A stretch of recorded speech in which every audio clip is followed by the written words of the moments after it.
Who doesn't love to hear from a jet fighter? Well, today's interview is with Fritz. He is a Navy jet fighter from the Vietnam War, and he has walked the walk so he can talk the talk. And he has so much to say, I intentionally chose not to add background music to this interview. And I know for myself, not only did I interview him, but in editing, I went through his interview numerous times, and every single time I learned something new. So let's get right to it. Enjoy the interview. And don't forget, before you go, like, share, and subscribe. My name, William Frederick Klumpp, my nickname Fritz. My friends all know me as Fritz.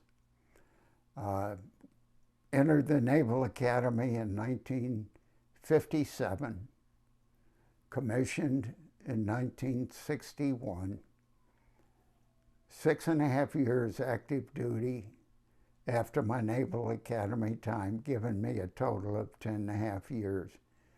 I was a lieutenant coming into range for promotion to lieutenant commander. Would not take a reserve commission because I felt it would negate my protest against the no-win policy. But I was a Navy fighter pilot, 356 carrier landings, 99 of them at night, 134 combat missions. Perfect. Awards were the Distinguished Flying Cross, 11 awards of the Air Medal, and the Navy Marine Corps Commendation Medal with Valor. From the time I was in grade school, my goals and aspirations were to go to the Naval Academy, become a naval officer. If you look up behind me, you'll see the Hornblower series somewhere. There they are. I read Young Hornblower, and I thought the greatest adventure for a young man would be to go to sea. And with the intent of becoming an admiral one day, when I graduated from high school in 1957 and got that telegram telling me to report to the Naval Academy, I told myself, Fritz Klumpp, you got it made. June of 1961, I tossed my cap into the air. It was a tradition of the graduating class, and pinned on those shiny new ensign shoulder boards, and I took orders to Navy flight training down at Pensacola, Florida. I had it made. November of 1962, my beautiful young wife, and you see her picture all around you, pinned on those shiny gold Navy wings, and I took orders again to a Navy fighter squadron out at Miramar, California. If you've seen Top Gun, that's where Top Gun was, Fighter Town, USA at Miramar. I had it made. Early January of 1966, I stood up on the flight deck of the USS Kitty Hawk, and the commander of the carrier division pinned on that first Air Medal for combat missions over North Vietnam. I had it made. January 31st, the very same month, I took my hard hat in hand, strode up to the flight deck, across the flight deck, and swung myself into the cockpit of an F-4 Phantom jet. Then as I started those engines up and I taxied forward into the catapult holdback fittings, moved those throttles forward, and I could feel that 34,000 pounds of thrust winding up underneath me. For just a moment, I savored the complexity of the whole operation as I prepared to salute the catapult officer, the first in a sequence of events that would hurtle me from 0 to 170 miles an hour and send me streaking off the front end of that ship in a cloud of steam. I had it made as I armed my bomb switches and spotted a bridge in the jungles of North Vietnam, and I was going to dive in and blow the bridge to pieces. And I felt my aircraft shudder. Well, that was hardly worth a second thought till I looked down. I saw one of my hydraulic gauges drop to 0. And the reality of that shudder began to sink in, you see. I'd taken a hit from North Vietnamese anti-aircraft fire. Calmly and mechanically, I turned the nose of the aircraft around, headed eastward toward the sanctity of the Tonkin Gulf. I jettisoned my bombs, started dumping my excess fuel, and then as I accelerated the airplane, it started to climb. Warning lights started coming on in the cockpit of my aircraft, and I realized I had a fire of some kind in the right wing of the airplane. I had 70 miles to fly over North Vietnam before I reached open water in the Tonkin Gulf. To Navy pilots, open water was safety. Having done everything I knew to do to bring the situation under control, I did the only thing I knew left to do. I began to pray. For you see, I did believe there was a God. I have to this very day to see an aircraft that didn't have a designer, a builder, a building that didn't have an architect and a builder, and I have only to look at something as intricate as a human eye and to watch the sun rise every morning, set every evening, to realize that here too there had to be a master designer, a master planner.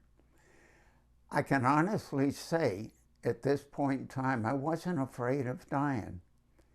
But I had some close friends who were POWs being held in prison camps in Hanoi and other camps in North Vietnam. And I had determined there's no way I wanted to spend a major portion of my life in a stinking North Vietnamese prison camp. So having done everything I knew to do, I prayed a simple prayer. Please, God, help me. I don't want to be a POW, and I sure would like to see my wife and my 2 little girls again. Well, that airplane made it to the coastline, and for a short period of time, I thought I was going to be able to land back aboard the carrier. But then the controls froze, and uncontrollably, the airplane turned back toward the coast of North Vietnam. I ejected from the airplane, parachuted down, landed in the Tonkin Gulf, was picked up by a helicopter from the same ship, the USS Kitty Hawk. And I was back aboard the ship that night celebrating the fact that I was still alive and among friends. Didn't occur to me for one instant the possibility that God had answered that prayer. I was back in the cockpit 2 days later, and after 134 combat missions, my next tour duty took me to McDonnell Aircraft, where I was doing acceptance tests on the F-4. We were buying F-4 airplanes for the Navy, the Marine Corps, and the Air Force. The days that I couldn't fly because of the weather, because we needed good weather to take these test flights out. I liked to walk the production line, and I could see the systems of the aircraft before they put the skin on the wing, and I got into the systems as never before. I recall the location of those hits in the right wing of that airplane, and I became convinced beyond a shadow of a doubt, from an engineering standpoint, that God had spared my life. Now, you might wonder what sort of emotion did I experience? Thankfulness, of course. But even more than that, I was puzzled. I couldn't understand why God had spared me. See, I had some good friends that were killed and others that were captured, and they were better men than I was. They were better fathers, better husbands, better naval officers. And I couldn't understand why God had spared me. If you had asked me at that point in my life if I were a Christian, I would have said yes. I wasn't Muslim, I wasn't Jewish, but I was expressing a religious preference. It certainly wasn't a way of life.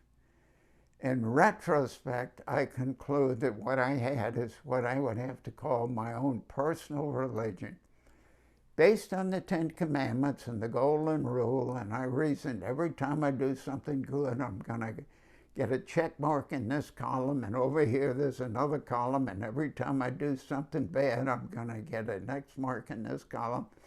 one day I'm going to come before God, I'm going to come before my Maker, and as long as the checks outnumber the X's, he's going to say, well, Fritz, you tried real hard, you did your best, you can come into heaven, whatever that might be. Now, if I'd read the Bible, I would have known the Bible says, for all have sinned and fallen short of the glory of God. Further, it says, the wages of sin is death, a separation from God. Now, if I had read the Bible, I would have known those things, but I had never read the Bible. Oh, I had tried on many occasions. Any book that's been a bestseller as long as the Bible has and quoted as widely as the Bible is, anyone who considers himself reasonably intelligent would have to read that book one time or another. So I'd start right at the beginning. It was a surefire cure for insomnia. I didn't have any answers, but I knew God had spared my life, and for that reason, I determined to be that much better a person for God. And I remember when my 9-month-old grandson drowned in a tragic accident in a family swimming pool. And my son, who was a Marine, after 4 tours in the Middle East, was riding his Harley and a woman didn't see him and hit him and crushed his ankle. Ended his Marine Corps career at 16.5 years. Life hasn't been a bed of roses. But since I made that decision, there's a stability in my life. There's no other way I could have that stability. Something else one of these days, just like that. Life on this earth's going to end and eternity's going to begin. You know, death is the most democratic process known to man. We're all going to do it, and we're going to do it just one time. And that 6-foot hole in the ground is a great equalizer. I don't care how big you are, how powerful, how wealthy you are, we're all going to die. When that moment comes for me, I know exactly where I'm going to spend my eternity. If our identity is in Christ, and we died with Christ to self and rose again, why should we not suffer with Christ? That's the privilege we have. One of them, they took his picture, Phil Butler, the one that was there for 7.5 years, when they paraded the POWs through the streets in Hanoi. And there's a picture of him, somebody's helping him along because they were throwing rocks and everything at them. I heard when they were shot down, my best friend, closest friend, when I did my first deployment, which was before Tonkin Gulf incident, which, by the way, was all a lie. I don't know if you're aware of that, but James Stockdale, Naval Academy graduate, was commanding officer of the F-8 Crusader Squadron the night the supposed Tonkin Gulf incident happened, the PT boat attack. He launched, he was out there where it was taking place, came back to the ship, landed, decided there were no PT boats.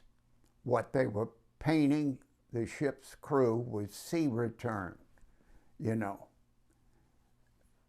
And he wrote that all up, and it went up the line, went to Washington. What was it? 3 days later, Lyndon Johnson declared the Tonkin Gulf incident, escalated the war and the bombing over North Vietnam. It was James Stockdale,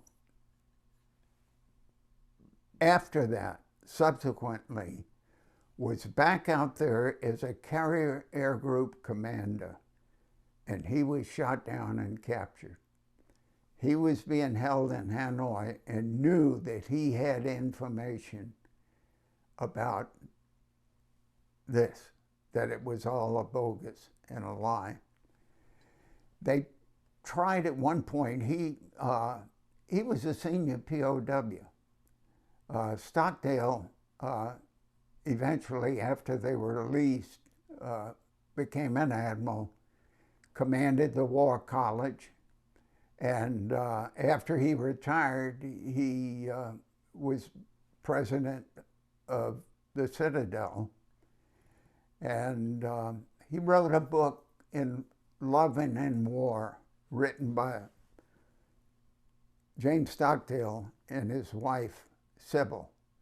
And she's the one that started the POWMIA movement of families.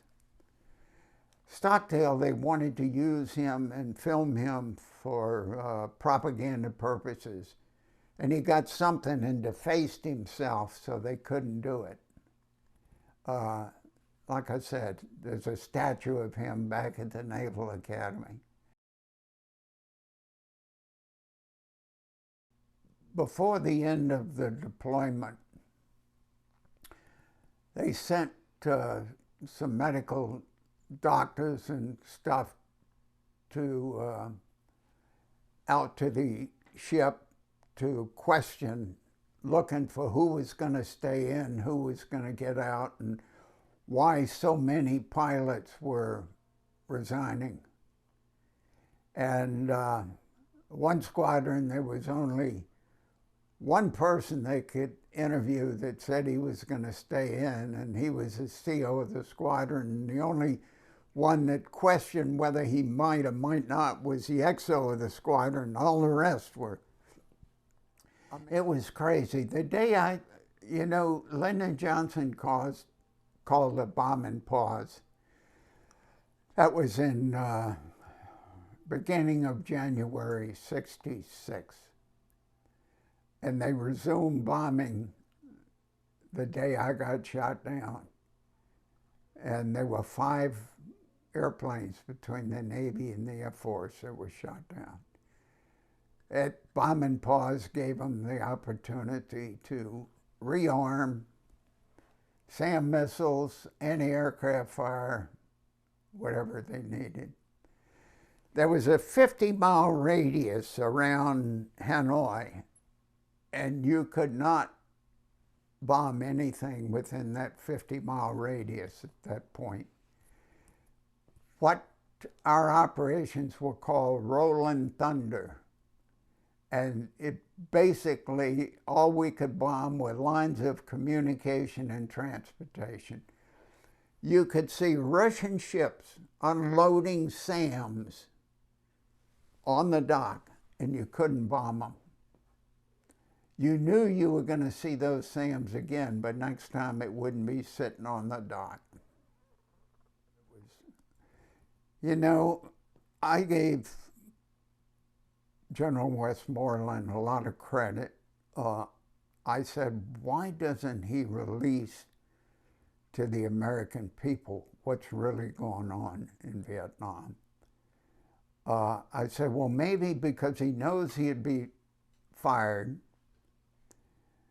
and then he wouldn't be any help at all to his men. But in retrospect, I think it's shameful that we didn't have a MacArthur, one who was willing to sacrifice his whole career and let the American people what was going on. And I'm not talking about any atrocities or stuff like that. I'm talking about this no-win policy. You know, McNamara had this idea of slowly escalate. He didn't have a clue, and he thought he was brilliant. There's a book, I've got it behind me, it's called Dereliction of Duty. Yeah, General McMasters wrote that when he was a major, I believe, in the Air Force. So. And it tells the whole story. While I was test flying those airplanes, I'd get all of the messages of the F-4s being shot down. I knew the frustration of what was happening. And I had tremendous anger over the no-win policy and the fact that the war was being micromanaged right from the White House, that they wouldn't even let the military commanders make decisions. You know, and I used to wonder when we would plan a strike, because most of our targets were up over North Vietnam, it always seemed like they were waiting for us. And I couldn't understand, how did they know we were coming? Well, I found out years later that Dean Rusk would release through the Swiss embassy to the North Vietnamese what the targets were going to be the next day. He was Secretary of State. Robert McNamara and Lyndon Johnson was selecting the targets, and because they were fearful of hurting Soviets, advisors, and the general population, they would release what the targets were going to be. And that's why they were always waiting for us. It's, I knew, like I said, they wouldn't even let military commanders make tactical decisions, much less strategic decisions over the conduct of the war. And at the time, we weren't doing anything to get my friends, my classmates, squadron mates out of captivity.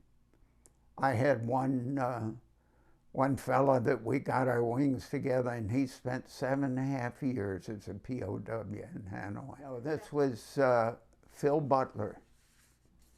He was Lieutenant Phil Butler at the time. He was, 3 of us got our wings together in Kingsville, Texas, and he was one of them. Another classmate, Jim Connell, he was a POW for 5 years, and then they tortured him to death. And so he never did come home. I said, I've got to do something, and the only honorable way I could protest the no-win war and the way it was being conducted was to resign my commission. I had loved the Navy, and that's all I had ever wanted to do. But I resigned my commission, sent a letter to the Secretary of State with a copy to my congressman. And I said, if I were a senior officer, I could not command men to go into combat where they weren't given the means to win. And secondly, Robert McNamara had no concept of esprit de corps. He thought everything could be worked out on a computer. It was all a matter of mathematics. I think he set the military back 20 years. When I resigned my commission, they accepted it a year later. And when I left the Navy, I left with 2 primary objectives. Number 1 was to see how much money I could make. Number 2 was to see if I couldn't get involved in politics and eventually help make the world a better place in which to live. So with those 2 objectives, I got a job as a pilot with Delta Airlines. I got a real estate license. I looked for every opportunity to make a buck and got involved in grassroots politics. And on Sundays, I went to church. Now, I went to church for several reasons. Number 1, I had 2 little girls, and I remember when that first little girl was born, the thought of raising a little girl scared me to death, because I know how little boys think. And I wanted my little girls to have the moral guidance of the church until they were old enough to weigh the consequences of any decision they might make. Like I said, God had spared my life, and I thought by going to church I could pay God back. And there was a short period of time I thought peace could be found in a cocktail glass, like so many men and women. But I'd wake up the next day, I felt a lot worse than I had the night before, and I tell myself there's got to be more to life than this. There was a man who had everything, a job, doing something I love to do, flying airplanes, a beautiful wife, 2 daughters and a fine son. But I had a whole lot of questions about what was life really all about, and I wasn't sure I had any answers.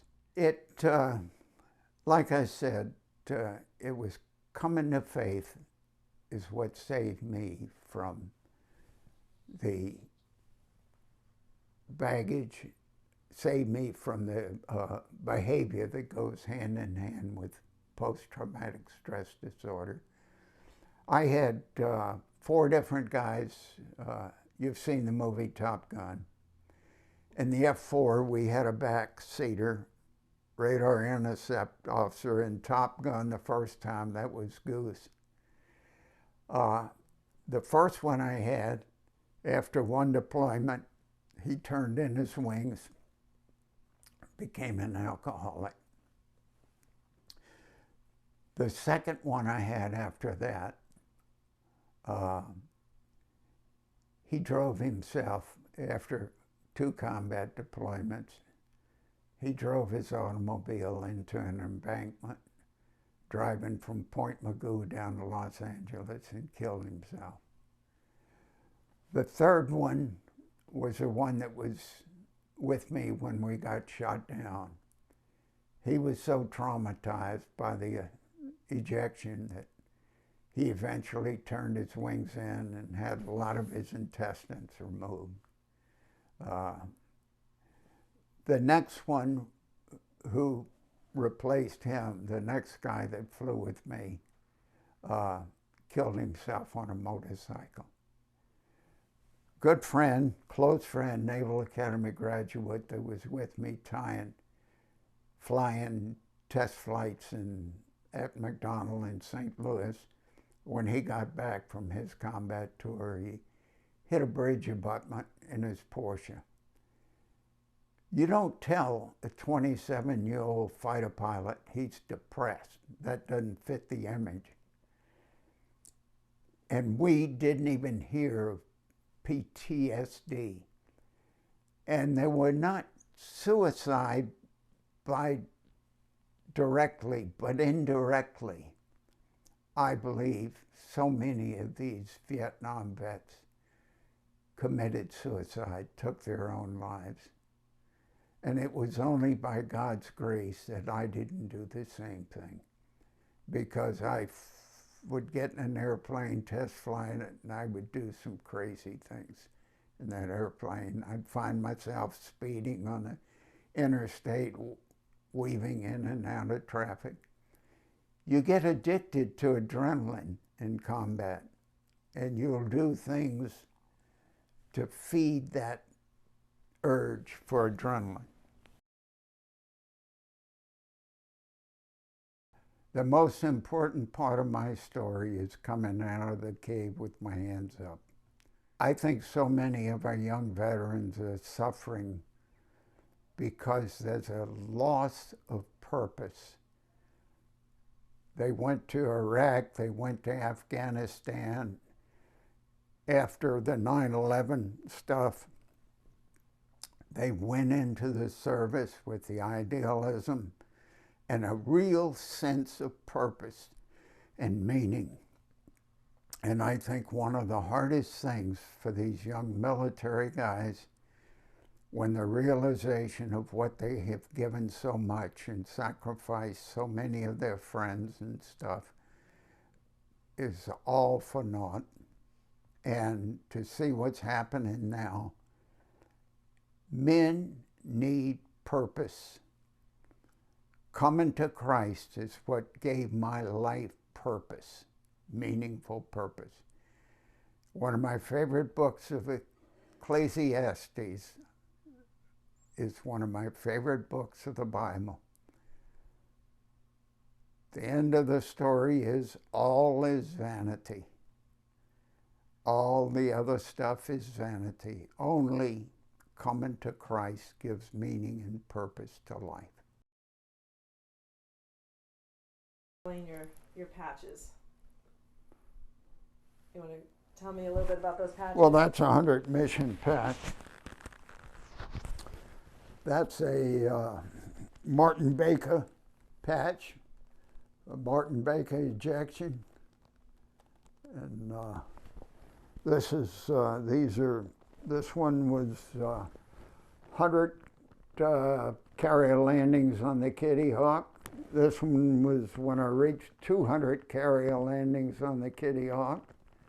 And this one was when I reached 300 carrier landings on the Kitty Hawk.